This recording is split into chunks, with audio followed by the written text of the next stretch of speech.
missed more than 9,000 shots in my career. I've lost almost 300 games. 26 times I've been trusted to take the game-winning shot and missed.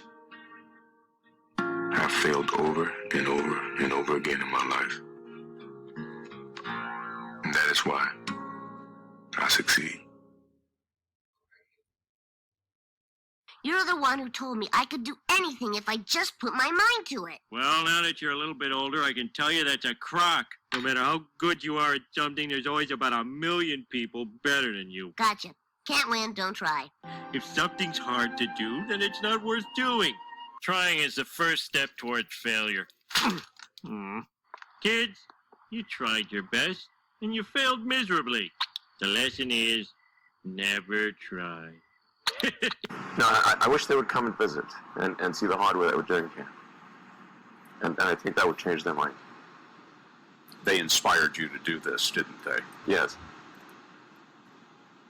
And to see them casting stones in your direction. It's difficult.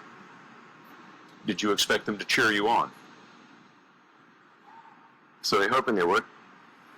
Did you think, I need to pack this in? Never. Why not? I don't ever give up. I mean, I'd have to be dead or completely incapacitated. Normal. So you say you've skipped every day when repeating the 9th grade. Oh yeah, I skip school all the time. School is irrelevant for me besides, like, as soon as I get my GED, I can start my life because I'm already an adult. I've been an adult since I was little. I've had to do everything for myself. I haven't done anything for you at all? No, you don't do anything. What? Nanny and Papa do stuff for me. They have bought me everything. You didn't even buy me a car. Okay. So,